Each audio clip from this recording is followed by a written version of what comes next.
Hello friends, आप सभी का एक बार फिर से स्वागत है मेरे YouTube channel mission IAS PCS में।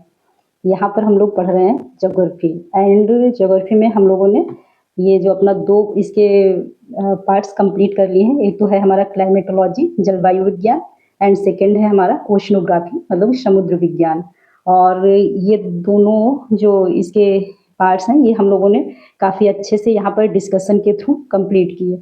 एंड इसके बाद जो हम लोग अगला जो इसके पार्ट्स हैं वो देखने से पहले मैंने बोला था कि हम लोग जो PYQ हैं इसका एनालिसिस करेंगे, और क्योंकि उससे हम लोग को और कॉन्फिडेंस लेवल जो है इंक्रीज होगा।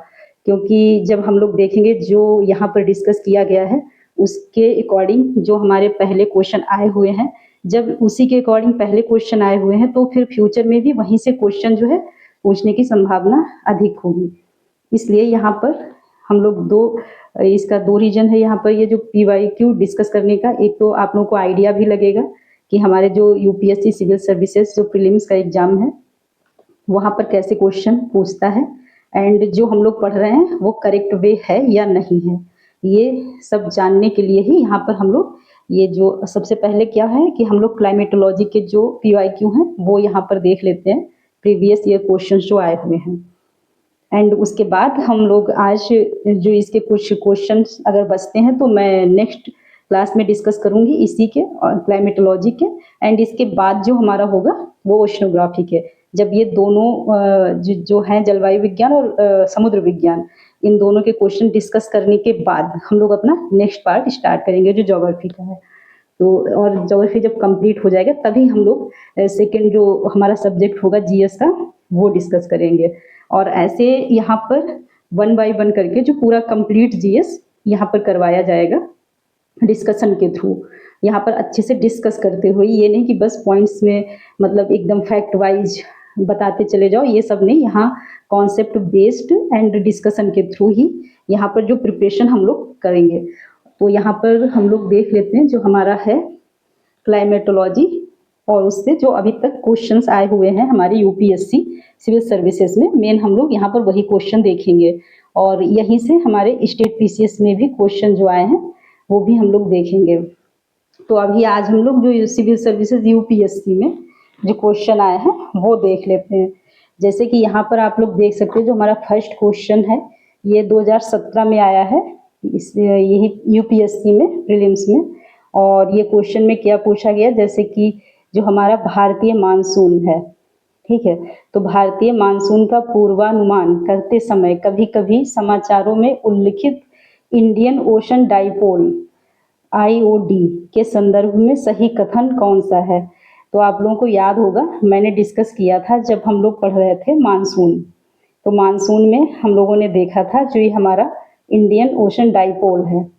अब इसके बारे में जो ऑप्शन दिए गए हैं, फर्स्ट है हमारा IOD परिघटना, मतलब कि इंडियन ओशन डाइपोल जो परिघटना है यह उष्णकटिबंधीय पश्चिमी हिंद महासागर एवं उष्णकटिबंधीय पूर्वी प्रशांत महासागर के बीच सागर पृष्ठ तापमान के अंतर से विशेषित है। एंड सेकेंड ऑप्शन था IOD परिघटना मानसून पर एल नीनो के असर को प्रभावित कर सकती है।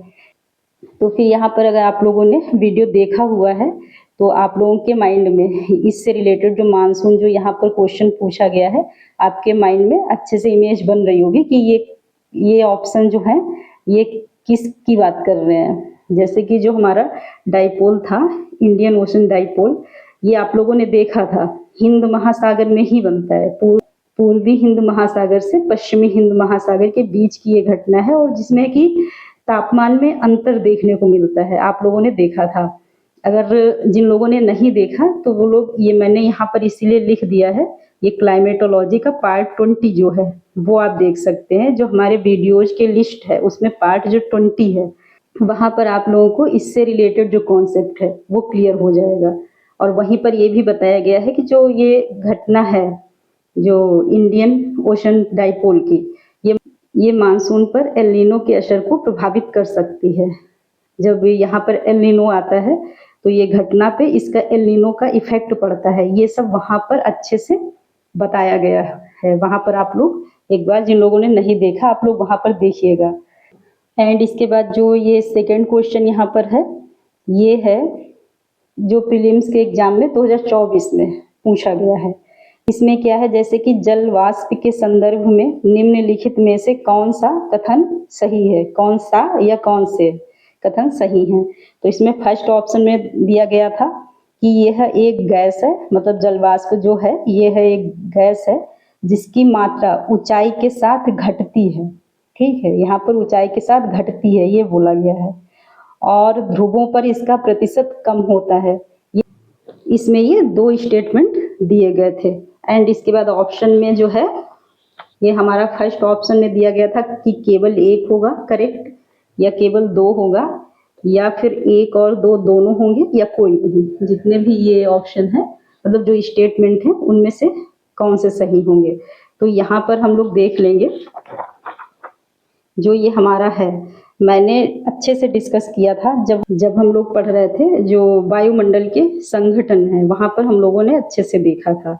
अगर आप लोगों ने अभी तक नहीं देखा है तो वहाँ पर देख सकते हैं। जैसे कि वहाँ पर मैंने बताया था कि यह एक गैस है और इसकी मात्रा जो है ऊंचाई के साथ घटती है। मेनली जो है ये हमारा क्षोभ मंडल में देखने को मिलती है, और ये जो ऊंचाई के साथ इसकी मात्रा घटती जाती है क्योंकि तापमान में भी अंतर आता है और तापमान भी कम होता जाता है ऊंचाई के साथ। ये वहाँ पर मैंने बहुत अच्छे से डिस्कस किया हुआ है। एंड सेकंड जो ये भी मैंने बताया था, ये ध्रुवों पर इसका प्रतिशत कम होता है। ठीक है, और आप लोग जानते हो मैंने अपने हर वीडियो में ये चीज़ कई बार रिपीट भी की है कि जो हमारा भूमध्य रेखा, मतलब कि जो हमारा विषुवतीय वृत्त है वहाँ पर तापमान अधिक होता है क्योंकि सूर्य की किरणें वहीं पर लंबवत पड़ती हैं, और सर्वाधिक जो हमारा सूर्य तप है यहीं पर मिलता है, और ध्रुवों पर इसका प्रतिशत कम होता है क्योंकि वहाँ का तापमान कम होता है। ये सब मैंने वहाँ पर अच्छे से डिस्कस किया हुआ है, और मैंने इसलिए यहाँ पर हर क्वेश्चन के बाद ये भी लिख दिया है कि आप लोग ये जो वहाँ पर जो पार्ट 2 है वहाँ पर आप लोग ये देख सकते हैं, और हर वीडियो हर क्वेश्चन के बाद मैंने वीडियो को भी यहाँ पर मेंशन कर दिया ताकि आप लोग जितने भी क्वेश्चन हैं वो डायरेक्ट वहाँ पर जा कर के उनसे रिलेटेड कॉन्सेप्ट जो है वहाँ पर आप लोग अच्छे से समझ पाएँ। एंड इसके बाद जो हमारा थर्ड क्वेश्चन है ये है कॉरियोलिस बल्ब के संदर्भ में निम्नलिखित में से कौन सा कथन सत्य है। तो यहाँ पर क्या होगा, इसमें फर्स्ट जो स्टेटमेंट था ये है कि यह जो है पवन वेग की वृद्धि के साथ बढ़ता है, जो हमारा कॉरियोलिस बल्ब है। फर्स्ट स्टेटमेंट में ये दिया गया है। एंड जो हमारा सेकेंड स्टेटमेंट में क्या दिया गया है कि यह ध्रुवों पर सर्वाधिक और भूमध्य रेखा पर विद्यमान नहीं होता, मतलब कॉरियोलिस बल्ब। और ये भी मैंने अच्छे से डिस्कस किया है एकदम डीपली कॉन्सेप्ट बेस्ड, और इसको आप लोग ये जो हमारा पार्ट 9 है वहाँ पर इसको देख सकते हैं। तो इसमें करेक्ट जो आंसर होगा वो होगा हमारा ये दोनों होगा, क्योंकि मैंने वहाँ पर बताया था जो ये पवन वेग की वृद्धि के साथ बढ़ता है जो कॉरियोलिस बल्ब है। एंड मैंने वहाँ पर ये भी बताया था जो यह ध्रुवों पर सर्वाधिक होता है और भूमध्य रेखा पर विद्यमान नहीं होता। और इसको आप लोग वहाँ पर एकदम डीपली समझ सकते हैं, जो हमारा ये पार्ट 9 वीडियो है। एंड इसके बाद जो हमारा फोर्थ क्वेश्चन है ये है, इसमें 2 स्टेटमेंट दिए गए थे। जैसे कि जो फर्स्ट स्टेटमेंट है ये है, और हर क्वेश्चन के बाद मैंने ये किस ईयर में पूछा गया है वो मैंने लिख दिया है, आप लोग चेक भी कर सकते हो। जैसे कि ये कॉरियोलिस बल्ब वाला जो क्वेश्चन है ये पूछा गया है 2024 में, अभी पूछा गया है लास्ट ईयर और प्रीलिम्स में, वहाँ पर आप लोग देख सकते हैं। एंड इसमें क्या था जो फोर्थ है, तो इसमें पूछा गया है कि जो पार्थिव विकिरण की तुलना में आगामी सौर विकिरण से वायुमंडल अधिक गर्म होता है। इसका मतलब यहाँ पर बोला गया है जैसे जो पार्थिव विकिरण हमारा जो पृथ्वी से वायुमंडल की ओर जाता है, ठीक है, उसकी तुलना में जो आगामी सौर विकिरण है, जो मतलब सूर्य से जो सौर विकिरण आता है तो उससे पृथ्वी अधिक गर्म होता है। तो वहाँ पर आप लोगों ने देखा था कि जैसे कि जो सौर विकिरण है जब हमारे पृथ्वी पर आता है तो, और उसके बाद जब ये हमारा जो ये पार्थिव विकिरण मतलब पृथ्वी से जो विकिरण वायुमंडल की ओर जाता है, ये वायुमंडल इससे गर्म होता है, पार्थिव विकिरण से गर्म होता है, ये नीचे से ऊपर की ओर गर्म होता है, मैंने वहां पर बताया था। तो यहाँ पर जो ये हमारा ये ऑप्शन ये गलत हो जाएगा, ठीक है, क्योंकि यहाँ पर बोला गया ना पार्थिव विकिरण की तुलना में आगामी सौर विकिरण से वायुमंडल गर्म होता है, ऐसा नहीं है, क्योंकि आप लोगों ने वहां पर देखा था जो हमारा ये सौर विकिरण आता है तो इससे ये पृथ्वी की ओर आता है, तो इससे वायुमंडल कैसे गर्म होगा, ठीक है। जब हमारी पृथ्वी से विकिरण ऊपर की ओर जाता है पार्थिव विकिरण, तो उससे हमारा वायुमंडल जो है नीचे से ऊपर की ओर गर्म होता है, यानी कि ये ऑप्शन जो है ये इनकरेक्ट है। एंड सेकेंड स्टेटमेंट था कि वायुमंडल में CO2 मतलब कार्बन डाइऑक्साइड और अन्य ग्रीन हाउस गैसेस दीर्घ तरंग विकिरण के अच्छे अवशोषक हैं। वहां पर मैंने डिस्कस किया था कि जब जैसे ये पार्थिव विकिरण है हमारी पृथ्वी की सतह से ऊपर की ओर जाती है, मतलब वायुमंडल से ऊपर की ओर जाती है, तो फिर क्या होता है, अगर वायुमंडल की ऊपरी सतह में ये ग्रीन हाउस गैसेस होती हैं अधिक मात्रा में, तो वहां पर ये जो है हमारा विकिरण को अवशोषित कर लेती हैं और ऊपर की ओर नहीं जाने देती, मतलब स्पेस में, जिससे कि हमारा जो पृथ्वी है वो गर्म होता है। ये मैंने वहां पर डिस्कस किया था। तो यहाँ पर क्या ये करेक्ट आंसर ये हो जाएगा, मतलब कि हमारा सेकंड। तो फिर यहाँ पर फर्स्ट ऑप्शन में था कि कथन 1 और 2 दोनों सही हैं, तथा 2 जो है कथन 1 की व्याख्या करता है। सेकंड में दिया था कथन 1 और 2 दोनों सही हैं, किंतु कथन 2 कथन 1 की व्याख्या नहीं करता, यानी कि ये दोनों तो हो गए इनकरेक्ट।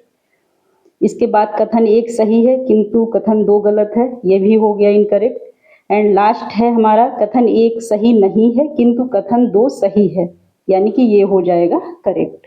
और जो मैंने अभी जो पहले डिस्कस किए हैं उनमें भी आंसर टिक कर देती हूँ। जैसे इसमें जो हमारा हम लोगों ने देखा था ये हिंद महासागर की ही परिघटना है, तो यानी कि ये वाला फर्स्ट हो गया था गलत एंड हमारा सेकंड करेक्ट था, तो फिर ये हो गया।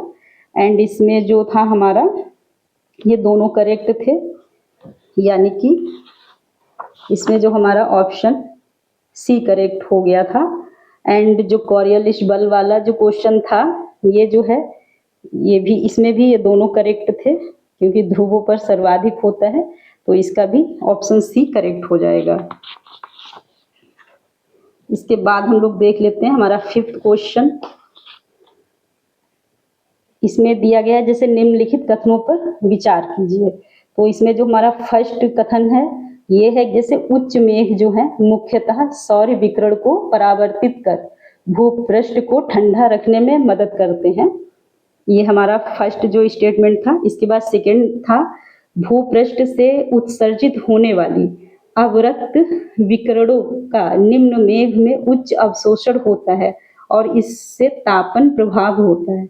अब आप लोग यहाँ पर देखिए कितना मतलब लैंग्वेज थोड़ा टफ लग रही है, ये जो यूपीएससी का है, तो इससे आप लोग क्या होगा वहाँ पर जो एग्जामिनेशन में जो क्वेश्चन पेपर होगा वो दोनों लैंग्वेज में होगा, तो वहाँ पर जो यहाँ पर वर्ड है हिंदी में अगर आप लोगों को कंफ्यूजन हो रहा है तो आप लोग वहाँ पर इंग्लिश में उसको जरूर देखेंगे एक बार।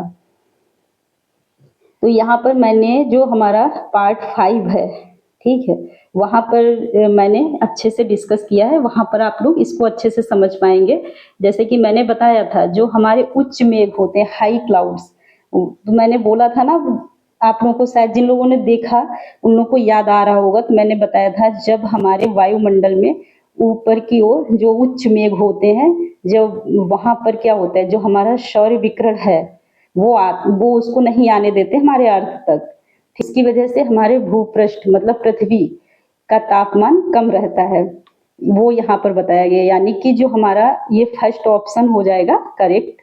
एंड सेकंड है जैसे अभी मैंने बताया जो पृथ्वी से जो पार्थिव विकिरण है वो जाता है ऊपर की ओर, बट अगर बीच में ये निम्न मेघ होते हैं मतलब लो क्लाउड्स, ये भी मैंने वहां पर बताया है, तो ये इसको रोक लेते हैं जो भी और ऊपर नहीं जाने देते स्पेस में, जिससे कि जो हमारा अर्थ है इसकी वजह से गर्म होता है, वही यहाँ पर बोला गया, यानी कि ये दोनों ऑप्शन यहाँ पर करेक्ट हैं। यहाँ पर हो जाएगा आंसर हमारा सी। और इसको आप लोग अगर इससे रिलेटेड कॉन्सेप्ट अगर आप लोगों को अभी तक क्लियर नहीं हुआ है, जिन लोगों ने नहीं देखा है वो ये हमारा जो वीडियोज की लिस्ट है उसमें पार्ट 5 को देख सकते हैं। एंड 6th क्वेश्चन है हमारा जैसे कि इसमें दिया गया है कि निम्नलिखित कथनों पर विचार करें एंड सही कथन का चयन करें।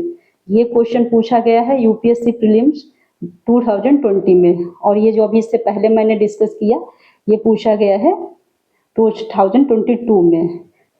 तो यहाँ पर इसमें बोला गया है, जो हमारा फर्स्ट स्टेटमेंट है इसमें क्या है कि जेट प्रवाह केवल उत्तरी गोलार्ध में होता है, ठीक है। और सेकंड है हमारा, केवल कुछ चक्रवात ही केंद्र में वाताक्षी उत्पन्न करते हैं। अब यहाँ पर आप लोग कंफ्यूज हो सकते हैं, तो यहाँ पर आप लोगों को इंग्लिश वर्ड देखने की जरूरत पड़ेगी। जैसे कि वाताक्षी, आप कुछ लोगों को समझ में नहीं आएगा, इसी को चक्षु लिख देता तो सेम रहता है, बट यहाँ पर कंफ्यूजन क्रिएट होता है। और इसको इंग्लिश में अगर एक बार देख लेंगे, जैसे कि आई होता है, आई आप लोगों ने देखा था जब हम लोग डिस्कस कर रहे थे साइक्लोन, वहां पर हम लोगों ने देखा था जो फर्स्ट होता है हमारा आई होता है एंड सेकंड होता है आई वॉल। तो वही की बात हो रही है, जो ये हमारा आई जो होता है, तो ये बोल रहा है कि केवल कुछ चक्रवात में ही केंद्र में जो आई बनता है, मतलब वाताक्षी उत्पन्न होता है।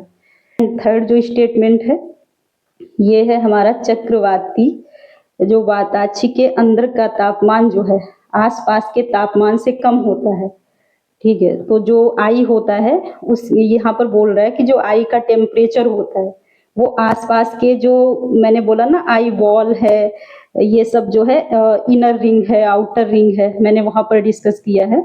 ये बोल रहा है कि वहां के कंपेयर में जो ये आई होता है इसका तापमान, यहाँ पर आप लोग देखिए बोल रहा है कि जैसे लगभग 10 डिग्री सेल्सियस कम होता है जो आई का। तो फिर मैंने वहां पर डिस्कस किया था कि जैसे एक तो सबसे पहले देखेंगे जो जेट प्रवाह है, ये मतलब केवल उत्तरी गोलार्ध में नहीं, ये साउथ जो है हेमिस्फीयर, दक्षिणी गोलार्ध में भी इनका प्रवाह होता है जो जेट स्ट्रीम्स हैं। मतलब कि ये यहाँ पर है कि जैसे 20 डिग्री उत्तरी गोलार्ध और 20 डिग्री दक्षिणी गोलार्ध के मध्य इनका प्रवाह नहीं होता, ठीक है। और जो इसके ऊपरी के अक्षांश है वहां पर इसका प्रवाह होता है 20 डिग्री अक्षांश के ऊपर दोनों गोलार्धों में। और चक्रवात ये मैंने बताया था कि ये जो कुछ चक्रवात में ही होता है। दो तरीके के हमारे चक्रवात होते हैं, एक होते हैं उष्ण कटिबंधीय एंड सेकंड होता है हमारा शीतोष्ण कटिबंधीय। तो शीतोष्ण कटिबंधीय में ये आई नहीं बनता, सिर्फ ये हमारा उष्ण कटिबंधीय में आई बनता है। तो ये हमारा हो जाएगा करेक्ट एंड ये हो जाएगा इनकरेक्ट, क्योंकि केवल उत्तरी गोलार्ध में यहाँ पर दिया गया है, ऐसा नहीं होता है। एंड इसके बाद जो थर्ड है ये भी इनकरेक्ट हो जाएगा, क्योंकि जो आप लोगों ने देखा था जो हमारा आई होता है वहां पर टेम्परेचर सबसे ज्यादा होता है। केवल दो जो हमारा ऑप्शन हो जाएगा वो हो जाएगा सही, यानी कि ऑप्शन सी। अब इसके बाद जो हमारा, और इसको आप लोग देख सकते हैं जो हमारा साइक्लोन वाला जो वीडियो है वो है पार्ट 11 क्लाइमेटोलॉजी में, वहां पर अच्छे से आप लोग कॉन्सेप्ट क्लियर कर सकते हैं उसको वहां पर अच्छे से समझकर। और इसके बाद जो हमारा 7th क्वेश्चन है ये है मेघाच्छादित रात में ओस की बूंदें क्यों नहीं बनती। इसमें क्वेश्चन भी पूछा गया जब हमारे वायुमंडल में जब मेघ बनते हैं, जिस समय बादल होते हैं, तो जब बादल वाली जो रातें होती हैं वहां पर ओस की बूंदें क्यों नहीं बनती, उनका रीजन यहाँ पर बताया गया। जैसे कि यहाँ पर फर्स्ट स्टेटमेंट में दिया गया कि जो इसमें क्या होता है उसका रीजन, फर्स्ट है भूपृष्ठ से निर्मुक्त विकिरण को बादल अवशोषित कर लेता है, पहला ऑप्शन ये दे दिया गया। जैसे जो हमारा पार्थिव विकिरण जब ऊपर की ओर जाता है तो जो वहां पर बादल होते हैं वो अवशोषित कर लेते हैं, इसलिए नहीं बनती, ठीक है। सेकंड में दे दिया गया कि पृथ्वी के विकिरण को बादल वापस परावर्तित कर देते हैं, ठीक है। मतलब सेकंड में दिया गया जो हमारा पार्थिव विकिरण जाता है ऊपर की ओर तो बादल उसको परावर्तित कर देते हैं, इसलिए नहीं बनती। एंड सी में दिया गया है कि मेघाच्छादित रातों में भूपृष्ठ का तापमान कम होता है, ठीक है। तो ये हो गया। फिर क्या हुआ, डी हो गया बादल बहते हुए पवन को भूमि तल की ओर विक्षेपित कर देता है। तो यहाँ पर जो मैंने जो हमारा जो पार्ट 15 है आर्द्रता और संघनन, वहां पर जाके आप लोग अच्छे से समझ पाएंगे इसका कॉन्सेप्ट। यहाँ पर मैं आप लोगों को शॉर्ट में बता देती हूँ। जैसे कि मैंने वहाँ पर बताया हुआ है कि जो ओस की बूंदें बनती हैं उनके लिए जो कुछ कंडीशन होनी चाहिए, जैसे कि जो हमारा आसमान है ये साफ हो, मतलब हवा शांत हो, ठीक है, इस तरीके की, मतलब रातें लंबी हो, ठंडी हो। बट यहाँ पर ऑप्शन में दिया गया है कि जैसे कि हमारा मेघाच्छादित रातों में भूपृष्ठ का तापमान कम होता है, होगा नहीं, क्योंकि जब मेघ बनेंगे तो ये जो विकिरण है ये जो उसको वापस हमारे स्पेस में जाने से रोकेगा, ठीक है। इस तरीके की ये आप डिटेल में वहाँ पर एक बार समझ लीजिएगा, यहाँ पर इतना डिटेल में मैं डिस्कस करूंगी तो काफ़ी टाइम लग जाएगा, इसलिए मैं यहाँ पर ऑप्शन बता देती हूँ। और इसको अगर डिटेल में आप लोगों को कॉन्सेप्ट क्लियर करना है तो आप लोग ये हमारा जो मैंने हर क्वेश्चन के नीचे ये मेंशन कर दिया है कि जो क्वेश्चन है उससे रिलेटेड जो कॉन्सेप्ट है, मतलब जो भी है वहाँ पर मैंने डिस्कस किया हुआ है।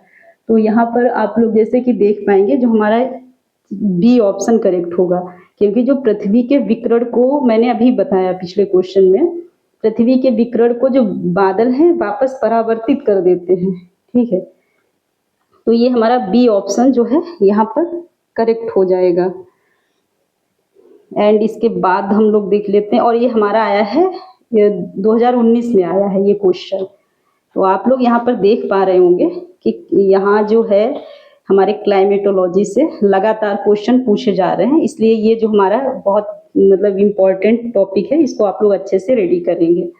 जो हमारा ये क्वेश्चन नंबर 8 है, इसमें पूछा गया है कि जैसे निम्नलिखित कथनों पर विचार कीजिए, और ये जो आया है 2015 में आया है यूपीएससी सिविल सर्विसेज प्रीलिम्स में। यहाँ पर जो हमारा फर्स्ट स्टेटमेंट दिया गया था इसमें था कि जैसे पूरे वर्ष, पूरे साल भर, मतलब कि हमारा जो 30 डिग्री नॉर्थ है और जो हमारा 60 डिग्री साउथ है, इन अक्षांशों के बीच बहने वाली हवाएं पछुआ हवाएं कहलाती हैं, ठीक है। ये था फर्स्ट। एंड सेकेंड था भारत के उत्तरी पश्चिमी क्षेत्र में शीतकालीन वर्षा लाने वाली आर्द्र वायु संहिताएं पछुआ हवाओं के भाग हैं। तो यहाँ पर देखते हैं जो हमारा फर्स्ट स्टेटमेंट में क्या है। यहाँ पर फर्स्ट स्टेटमेंट में बोला गया है कि 30 डिग्री नॉर्थ और 60 डिग्री साउथ। अब यहाँ पर आप लोग देखिए कितना कंफ्यूजन हो रहा होगा जिन लोगों ने नहीं पढ़ा है, और जिन लोगों ने पढ़ा है तो एकदम डायरेक्टली बहुत इजी क्वेश्चन है वैसे, बट यहाँ क्या है 30 डिग्री नॉर्थ से 60 डिग्री नॉर्थ, आप लोगों को याद आ रहा होगा ना, मैंने बताया था ये इस तरीके से जो हमारा ग्लोब है, तो यहाँ इस प्रकार मैंने आप लोगों को बताया था। जैसे कि क्या था, ये हमारी चल रही थी व्यापारिक पब में, ये चल रही थी 0 डिग्री से 30 डिग्री और 30 डिग्री से 60 डिग्री, ये दोनों गोलार्धों में, 30 डिग्री से 60 डिग्री ये दोनों गोलार्धों में जो हमारी चल रही थी ये थी पछुआ पवने। तो यहाँ पर आप लोगों को याद आ रहा होगा ये हमारी चल रही थी पछुआ पवने दोनों गोलार्धों में, ये इस साइड और ये इस साइड चल रही थी। ये आप लोग अगर देखना चाहें तो जो हमारा पार्ट 9 है पवन संचरण, वहां पर देखेंगे, और ये हमारा जो फर्स्ट ऑप्शन वहां से क्लियर होगा। तो ये दोनों गोलार्धों में 30 डिग्री नॉर्थ से 60 डिग्री नॉर्थ, एंड ये हो गया उत्तरी, एंड दक्षिण में भी 30 डिग्री साउथ से 60 डिग्री साउथ, अक्षांशों के बीच जो बहने वाली हवाएं हैं वो पछुआ पवने कहलाती हैं। तो फर्स्ट ऑप्शन जो हमारा इस पार्ट से क्लियर होगा। एंड सेकेंड के लिए आप लोगों को देखना होगा हमारा जो पार्ट 9 है भारतीय मानसून भाग 2, इसमें 2 भाग हैं, 2 पार्ट्स में मैंने ये वाला टॉपिक है वहां पर डिस्कस किया है। तो इसका पार्ट 2 में आप लोगों को ये वाला ऑप्शन क्लियर होगा। यहाँ पर जो आप लोगों को याद आ रहा होगा जिन लोगों ने देखा है, अगर जिन लोगों ने देखा है तो उन लोगों को याद आ रहा होगा, जैसे जो हमारा भारत के जो उत्तरी पश्चिमी आप लोगों ने देखा था, वहां पर जो हमारा भूमध्य सागर से शीतोष्ण साइक्लोन के कारण जो पछुआ पवनें आ रही थी उनकी वजह से जो भारत की ओर जो शीतकालीन वर्षा हो रही थी वो वहीं से ये क्वेश्चन पूछा गया है, मतलब वहीं से ये वाला ऑप्शन दिया गया है। तो इसको आप लोग यहाँ से देखकर क्लियर कर सकते हैं। तो यहाँ पर ये हमारा फर्स्ट हो जाएगा इनकरेक्ट, एंड सेकंड है करेक्ट, क्योंकि ये यहाँ पर सही है भारत के उत्तरी पश्चिमी क्षेत्र में शीतकालीन वर्षा लाने वाली आर्द्र वायु संहिताएं पछुआ हवाओं के भाग हैं, वहां पर पछुआ पवनें ही चलती हैं। और यहाँ पर आप लोग देखिए कितना टफ वर्ड है ये संहिता है। यहाँ पर मैंने एयर मास लिख दिया है, अदरवाइज यहाँ पर बहुत ही ज़्यादा कंफ्यूजन हो रहा है। आप लोगों ने अच्छे से वहाँ पढ़ा था ना एयर मास, जो हमारा warm air mass and cold air mass, तो वही एयर मास को यहाँ पर संहिताएं बोल दिया है। तो यहाँ पर हमारा सेकेंड ऑप्शन करेक्ट है, यानी कि ऑप्शन बी यहाँ पर करेक्ट हो जाएगा। और ये 2015 में पूछा गया क्वेश्चन है। इसके बाद जो हमारा 9th क्वेश्चन है, 9th क्वेश्चन में पूछा गया है कि जो हमारे महाद्वीप है, तो महाद्वीप के अंतःस्थ का वार्षिक ताप परिसर तटीय क्षेत्रों की अपेक्षा अधिक होता है, इसका कारण क्या है? ये 2013 में पूछा गया है, 2013 में। और जो हमारे महाद्वीप, जैसे एक तो होता है तटीय क्षेत्र, जैसे यहाँ पर आप लोग समझिए इंडिया के रिफरेंस में, जैसे ये हमारा इंडिया है, एंड ये हो गया जैसे जैसे अंदर की ओर जाएंगे तो वही बोला है अंतःस्थ, मतलब महाद्वीप के जो अंदरूनी वाला जो यहाँ पर प्लेस है, जो यहाँ के जो हिस्सा है, वहाँ पर ताप परिसर बोला है। मतलब ताप परिसर, यहाँ ताप अंतर की बात हो रही है। ताप परिसर मतलब जो टेम्परेचर में जो भिन्नता है, ठीक है। तटीय क्षेत्रों की अपेक्षा अधिक होता है, इसने बोला यहाँ की अपेक्षा यहाँ पर अधिक होता है, तो इसका कारण क्या होता है? इसमें बोला गया फर्स्ट स्टेटमेंट में, जैसे ये इसका कारण होता है भूमि और जल के बीच तापीय अंतर, एक तो ये हो गया। सेकेंड ऑप्शन में दिया महाद्वीपों और महासागरों के बीच तुंगता में अंतर, मतलब कि तुंगता मीन्स होता है ऊंचाई। यहाँ पर भी आप इंग्लिश वर्ड को देखेंगे, अगर कोई कंफ्यूजन है, तुंगता वर्ड अगर समझ में नहीं आ रहा है तो फिर महाद्वीपों और महासागरों के बीच तुंगता में अंतर। एंड थर्ड में बोला है अंतःस्थों में तेज पवनों की विद्यमानता। एंड फोर्थ में है तटों की अपेक्षा अंतःस्थों में होने वाली भारी वर्षा। तो ये तो आप लोगों को पता है, ये तो हो ही नहीं सकता, क्योंकि जहाँ भारी वर्षा होगी वहाँ टेम्परेचर कैसे अधिक होगा, ठीक है। और भूमि और जल के बीच तापीय अंतर, तो आप लोगों को याद आ रहा होगा जब जिन लोगों ने पढ़ा है कि जब हम लोग डिस्कस कर रहे थे जो वायुमंडलीय तापमान है, ठीक है, मतलब कि ये हमारा जो पार्ट 4 आप देखेंगे क्लाइमेटोलॉजी का, वहाँ पर ये मैंने बताया हुआ है।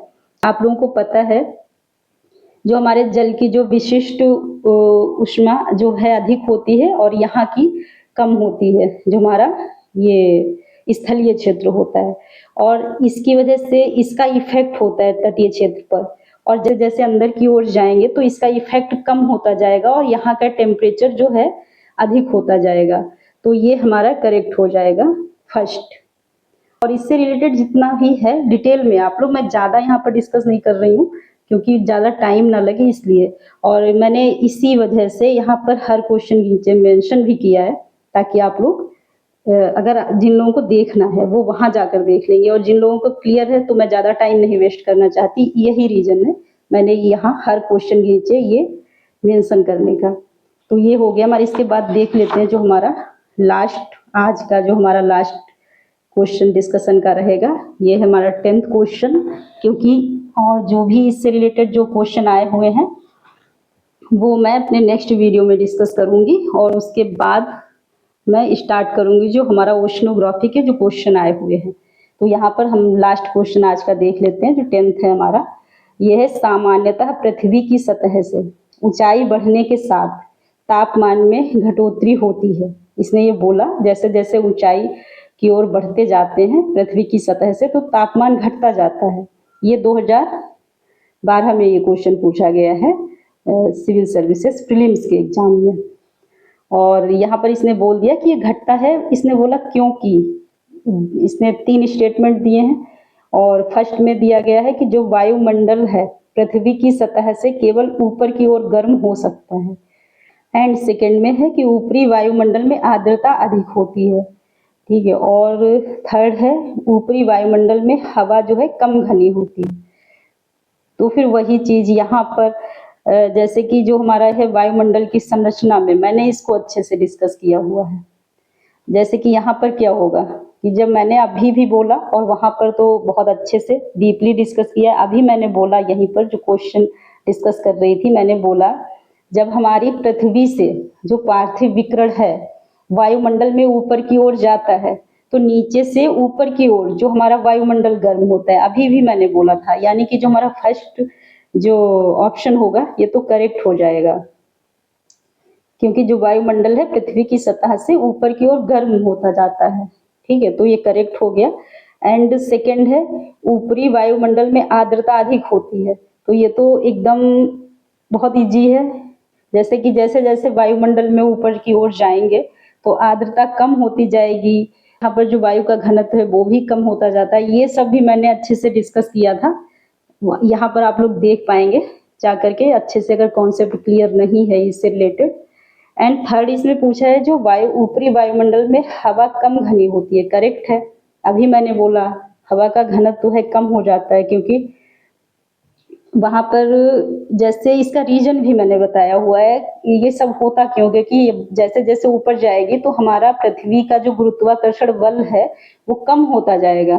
ठीक है, उसी की वजह से जो है हमारी वायु का, और वहां पर ये तापमान भी कम होता जाएगा। वहां पर 2-3 रीजन है, जैसे कि वायु का तापमान जैसे जैसे हम लोग ऊपर जाते हैं तो कम होता जाता है ना, तो फिर इसी, और वो कम घनी होती है, वहाँ घनत्व कम हो जाता है, तो ये हमारा थर्ड ऑप्शन करेक्ट हो जाएगा। तो इस प्रकार यहाँ पर आप लोग देख सकते हैं हमारा ये हो गया 1 और 3, यानी कि सी ऑप्शन करेक्ट हो जाएगा। तो फिर इसको अगर आप लोगों को देखना है, जो ये हमारा वायुमंडल की संरचना के बारे में मैंने वहाँ पर डिस्कस किया हुआ है, और ये पार्ट 3 है हमारा क्लाइमेटोलॉजी का, वहाँ पर आप लोग इसको डीपली समझ सकते हैं। तो फिर इतना डिस्कस करने के बाद जो हमारा ये क्वेश्चंस हैं प्रीवियस ईयर के, ये अभी तो कंप्लीट नहीं हुए हैं। मैं जो कुछ क्वेश्चन अभी रह गए हैं इसको डिस्कस करेंगे हम लोग अपने नेक्स्ट वीडियो में, और इससे आप लोग को आइडिया लग रहा होगा कि हमारा जो ज्योग्राफी है, ठीक है, मैंने फर्स्ट डे ही बोला था जब मैंने ज्योग्राफी डिस्कस करना स्टार्ट किया था, मैंने बोला था कि जो हमारा पर ईयर आप देखिए इसका जो सब्जेक्ट का वेटेज है वो काफ़ी ज़्यादा है। अगर हम 2 सब्जेक्ट कंप्लीट कर लेते हैं, एक तो हमारा ज्योग्राफी एंड इन्वायरमेंट इकोलॉजी, ये 2 कंप्लीट कर लेते हैं तो यहाँ से 100% श्योरिटी के साथ मैं बोल सकती हूँ, आप लोग खुद भी तो चेक कर सकते हैं कि जैसे यहाँ से 30 क्वेश्चन लगभग इन 2 सब्जेक्ट से ही पूछे जाते हैं, और इससे ज़्यादा भी कई बार हो जाते हैं। आप लोग अगर मैंने वहाँ डिस्कस किया वहाँ आप देखिए, अदरवाइज आप खुद से भी चेक करना चाहें तो देख सकते हैं। इसलिए मैंने स्टार्ट, जबकि ये ज़्यादा मतलब इसमें कॉन्सेप्ट बहुत अच्छे से डिस्कस करना होता है, इसमें ज़्यादा ही मतलब एफर्ट्स करना है, फिर भी मैंने इसी से स्टार्ट किया, क्योंकि इसके बाद जो होगा हमारे कुछ इससे मतलब मुझे लगता है कि ज्योग्राफी से जो अदर क्वेश्चन है वो थोड़ा इजी है, क्योंकि उसमें इतना ज़्यादा कॉन्सेप्ट नहीं होता है, इतना ज़्यादा उसमें एफर्ट्स नहीं डालना पड़ता। इसलिए मैंने यहाँ पर ये डिस्कस किया, और यहाँ पर आप लोग एक चीज़ और देख पा रहे होंगे, जैसे यहाँ पर रटने वाली चीज़ें नहीं है, आप लोगों ने इसमें रटा नहीं होगा, जितना भी जो लोग सीरियसली यहाँ पर मेरे साथ डिस्कस कर रहे हो, तो उन लोगों ने एक चीज़ देखी होगी कि उन लोगों ने ये सब चीज़ें रटी नहीं होंगी, उसके बाद भी मतलब क्वेश्चन सॉल्व हो रहे होंगे, क्योंकि कॉन्सेप्ट इतना अच्छे से क्लियर हो गया, और जब कॉन्सेप्ट क्लियर हो गया तो चीज़ें रटने की ज़रूरत नहीं रह जाती, वहाँ पर आप लोग ऐसे ही इजीली क्वेश्चन सॉल्व कर सकते हैं। इसलिए मैं बार बार 2 चीज़ों पे फोकस कर रही हूँ। यहाँ पर जब से मैंने स्टार्ट किया है आप लोग बस लगातार यही सुनते आ रहे होंगे, बस 2 चीज़ों पे फोकस है, एक तो है हमारा कॉन्सेप्ट बेस्ड प्रिपरेशन, और सेकंड है हमारा डिस्कशन के थ्रू। कॉन्सेप्ट बेस्ड इसलिए क्योंकि अगर कॉन्सेप्ट क्लियर हुआ तो चीज़ें रटनी नहीं पड़ेंगी और लंबे समय तक चीज़ें याद रहेंगी, और अगर क्वेश्चन चाहे जैसे घुमा के पूछता है तो भी आप लोग सॉल्व कर पाएंगे। अदरवाइज क्या होगा, अगर आप लोगों ने फैक्ट रट लिए तो फिर उसमें अगर फैक्ट पूछेगा तब तो आप कर पाएंगे, अदरवाइज कॉन्सेप्ट क्लियर नहीं है और फैक्ट तो रटे हैं, कुछ ही फैक्ट रटे हैं, तो फिर उसमें क्वेश्चन सॉल्व करने में कठिनाई आ सकती है। इसलिए आप लोग कॉन्सेप्ट बेस्ड प्रिपरेशन करिए, और डिस्कशन तो मोस्ट इम्पॉर्टेंट है। तो ठीक है, आप लोग आज की जो हमारा जो मैंने क्वेश्चन डिस्कस किए इससे आप लोगों को आइडिया लग रहा होगा कि जो हमारी जो ये क्लासेस हो रही हैं, ठीक है, तो वो कितनी यूजफुल हैं एग्जाम पॉइंट ऑफ व्यू से। मतलब वहाँ से क्वेश्चंस बन रहे हैं और जब बन रहे हैं यानी कि वहीं से क्वेश्चन फ्यूचर में भी बनेंगे, ये भी कंफर्म है। इसलिए आप लोग इसको कंटिन्यू मतलब डेली बेसिस पर कंप्लीट करते रहिए, ताकि ऐसा ना हो कि फिर मतलब एक साथ इसको कंप्लीट करने में प्रॉब्लम हो। और इसको मैं पर डे अपने टेलीग्राम चैनल पर शेयर करती हूँ, वहाँ से भी आप लोग इसका रिवीजन करेंगे। देन नेक्स्ट डे, जैसे कि मैंने पहले भी बोला है, आप लोग खुद से इसको लिख करके जो भी डेली का कंटेंट होता है, एक टॉपिक मैं डिस्कस करती हूँ डेली, आप लोग उसको नेक्स्ट डे खुद से लिख करके प्रैक्टिस करेंगे, ताकि आप लोगों को ये पता चल पाए कि जो भी मैं डेली मतलब पढ़ रहा हूँ या डिस्कस कर रहा हूँ या कर रही हूँ, वो कितना मैं उसको यूटिलाइज कर पा रही हूँ। इसलिए आप लोग डेली बेसिस पे प्रिपरेशन करते रहिए। और अगर आप लोगों को कोई कन्फ्यूजन है टॉपिक से रिलेटेड, कोई डाउट्स हैं, कोई क्वेश्चन है, तो आप लोग कमेंट बॉक्स में पूछ सकते हैं। एंड चैनल को सब्सक्राइब करें अगर आप लोगों के लिए ये हमारी क्लासेस यूजफुल हैं। और चैनल को सब्सक्राइब करने के बाद बेल आइकन को प्रेस करें, ताकि जो आने वाले वीडियोज हैं उनका नोटिफिकेशन आप लोगों को मिल सके। एंड वीडियो को लाइक शेयर भी करें। Okay, thank you friends.